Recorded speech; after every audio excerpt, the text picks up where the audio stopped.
Hi everyone, I'm continuing this big series of the famous Oriental Rabbanim, and over here, 28th of Shvat, Chavchet Shvat, is going to be the Hilula of a great rabbi, actually, from Syrian heritage. He'd become a rabbi in Belgrade, in current Serbia, country Serbia, and also was a rabbi in Greece, in several cities also. His name was Rabbi Benyamin Hamvi. Very, very great rabbi, and actually many stories can be related over from the dynasty of the great Rabbanim, from Rabbi Hamvi. But very interesting, this shir is concentrating on Rabbi Benyamin Hamvi. He was actually born in English year 1860, and actually his father was a great rabbi also, Rabbi Moshe Hamvi, who was one actually the leaders of the Syrian community of Chalab.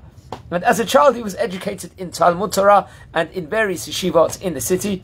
And many of the Rabbanim he was learning with included Rabbi Chaim Moshe Elisha, Rabbi David Papo, Rabbi Yitzchak Ashkenazi, Rabbi Yaakov Meir, and also the famous Rabbi Eliyahu Moshe Panizit. Also, very, very great Rabbanim he learned at young age. And around the year 1878, he must have been still possibly a teenager by that stage in time. He actually because he was very, very medical, he worked on as a mission, as a doctor on behalf of the Sephardi Kehila in Jerusalem, and travelled to different cities, especially in the country Turkey. And then later on he would actually arrive in an area in Greece called Larissa, which at that point in time was under Turkish control, and he accepted the request of the leaders of the Jewish community to serve as a rabbi for that period of time and a teacher. And this took around 2 years after that. And then later on he moved back to Jerusalem, where he actually served as in a prominent position along with Rabbi Abraham Ashkenazi as a clerk of the Sephardi community in Jerusalem, which was a very, very prominent position at that point in time towards the end of the 19th century over there. And then later on again, in the year 1883, he would go again on a mission as a doctor, and this time he would actually travel to Belgrade. Belgrade is now in current country Serbia over there. And he spent a period of time there as a leader of the Jewish community and as a rabbi over there inside that city at the time. There was a much bigger community. I very much recommend everyone to learn about the history of the countries such as Yugoslavia, Croatia, the famous Torah communities over there and Jewish communities over there. Spent a period of time there and then returned shortly after to Jerusalem, and then later on actually moved and served as rabbi in Greece in an area called Kastoria, which was also under Turkish control over there. And he worked as a rabbi over there for around a 3-year period at that stage in time. And what's interesting, in around the year 1889, he must have still been close to about 30 years old, he returned to Jerusalem and lived actually in Haifa over there, where obviously he was teaching a lot of great amounts of Torah over there. And also he worked part-time as in the finances, also with regards to, for example, making a living with regards to selling and purchasing lands also.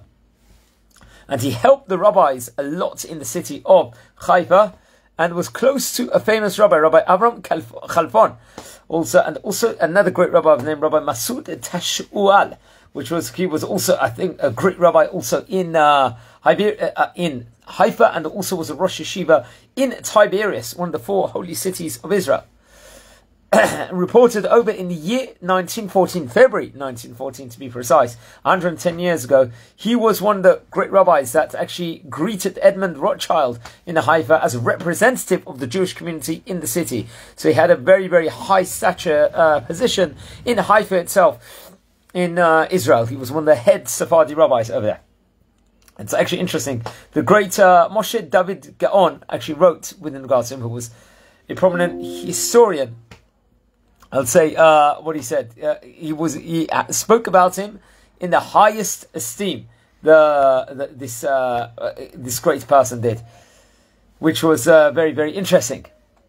In fact, he wrote down, "Biyamav lo ha'ez ish ma'adat ayudim b'Haifa lechalel et Shabbat or lifrot paratza kolshi b'miskeret adat v'musar." He was just to testify how great he helped the stature in the city of Haifa in Israel with regards to its Shabbat observance and its Torah structure over there. It very much was the great Rabbi Benyamin Hamvi had a great part with regards to this, and he passed away in the year 1925. We're talking about 99 years ago today, on the 25th of February. Naturally, that is 28th of Shvat in Hebrew.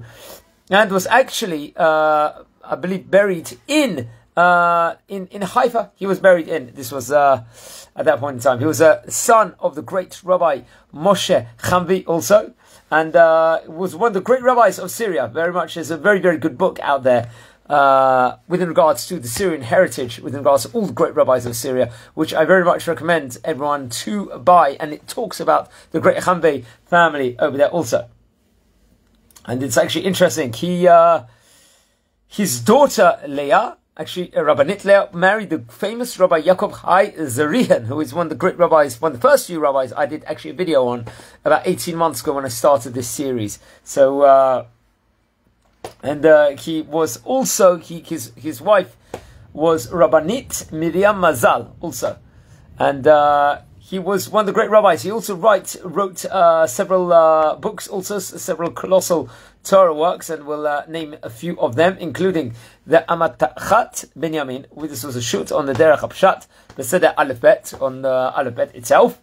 I think it was published in Jerusalem. The Ayin Yamin, which was a Chibur Gadol ala Torah. It was a Ubiak Tubim ala Derech HaSod, taught with great teachings. Bnei Benyamin also, which was within a Kabbalistic book also, which was also done in the order, the algorithm of from the Alabet, and Le Benyamin Amar, which is Biur al Agdat Talmud B'derech HaSod, which was a composition of great Agadot also, and he wrote different other great Torah works also.